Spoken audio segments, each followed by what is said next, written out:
Hello, Steve White, Trekmovie 89 for Steve Arts 89. Well, Star Trek Strange New Worlds, I did a video where I thought it was being a bit of a soft launch. They didn't seem to be doing a lot for it to promote it. And then all of a sudden there's a bunch of interviews and clips and promotions, and I'm just sort of trying to cover them in as few videos as possible.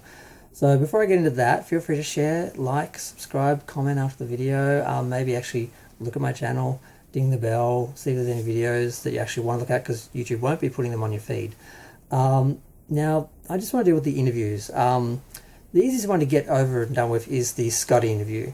They basically just interviewed him and said, how are you going to portray Scotty? And he's like, well, he's not quite the miracle worker yet. He hasn't quite got where he's going yet, and we're just going to show him getting there. And that's sort of what we hear from most of the actors, where, well, this is not the character you know. This is their journey to that character. Like Star Trek is humanity trying to get somewhere. Star Trek was, we're already there, and this is what it is to be, you know, evolved and going into the universe without baggage. And some people would say, well, there's no story there. There is plenty of story there, because the story of Star Trek is not messed up people trying to do better and trying to be better and trying to get somewhere better. It's we're already there, and we're managing it and maintaining it. So that's one of the issues that comes up over and over again in interviews with members from New Trek, is the idea that Star Trek, the New Trek, whole Star Trek era of New Trek, is we're just trying to get to where Star Trek already was. So you spend all this time just getting to where you already were. So you really achieve nothing. And as a fan, you don't really get anything, because, well, I already got these characters at their best. I just want more of that, and the best stories we can get out of them dealing with situations at their best.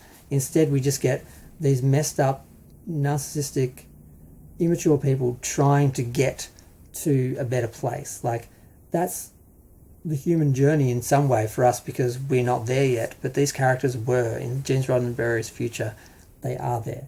So that's a frustrating thing that comes up over and over again with the characters and the actors talking about their journey of their character. And it's not their fault. That's what's written. They're just doing their best to portray it. Now, Rebecca and Romaine came on and did an interview basically saying that they're happy that they got a 5th season. They get to finish off all these arcs and these character stories, and they get all their scenes, because it could have been ended like Discovery, where they just said, nah, you're done, just cancelled it and didn't give them anything. They did get a 3-day reshoot, basically, which was probably budgeted for reshoots, so that's how they were able to justify it. But they just got to film a little epilogue. They wanted a 2-part episode or a TV movie to finish the series off. They laughed and said, no. But you can use that little bit of budget left over for a couple of days of reshoot to give you an epilogue for the series. That's all they got. Strange New Worlds got treated better, and that's good. But those are pretty much the interviews, I think. It was just Rebecca Ramone, the guy playing Scotty, and Paul Wesley. Paul Wesley was also saying that his Kirk is the same. Now, apparently the end of the series is going to be Kirk in command of the Enterprise. And he acknowledges that the Kirk we're seeing is not the Kirk that we're used to. He's not portraying that Kirk yet. He's not there yet. Like I said, they're all on this journey to being who we see in the original series. Like, you know, Star Trek is Starfleet, and just that whole universe is just not where it should be. And he does acknowledge that, and just talks about how there's some episodes in the 3rd season where you'll start to see the Kirk you recognise emerging. And I think it's bizarre, because his Kirk is really serious and professional. Kirk was always a bit more of a flyboy and a bit more out there. And I always thought his journey as a captain was taming that and being more of the traditional captain and not being so Kirkish. He seems to be in the other direction, where, oh, I'm going from being serious to relaxing and being more comfortable and leading more with my my instincts and everything. And I didn't really see that as being Kirk's journey, although I do realise that in When No Man's Gone before, Gary's making fun of the fact that he was a square in the Academy, which is totally different from the Kirk in the J.J. Abrams movies, which was the complete opposite. And he had to actually tone himself down and be serious, and that was his journey. Because again, it's all about the journey to being someone or something, and it's like, no. In some ways, that was Spock's journey with his mixed alien and Earth background, but the other cast members, the other crew, Starfleet itself, the whole Star Trek universe was evolved. It was there. And this whole idea that Star Trek is just getting to a better place, not we're in a better place, and enjoying that and seeing how we deal with situations from that place.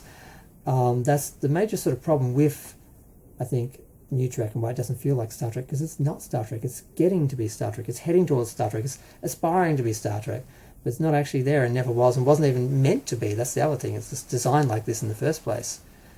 So we just get a bunch of interviews, just sound like basically the same thing we're used to. Basically, the characters developing, we're just showing more of that, and eventually we'll get to the Star Trek you recognise, and that's sort of it. So didn't really get much out of it. These are pretty light, but at least there's some promotion for it and it's happening. But I'm going to go. Feel free to share, like, comment, subscribe. Let me know what you think. Did I already say go to my channel and look at my videos and ding the bell on that, because YouTube will not put it on your feed. So the only way you're going to see small YouTubers and their videos is if you actually go look for them. But that's just the reality of YouTube today.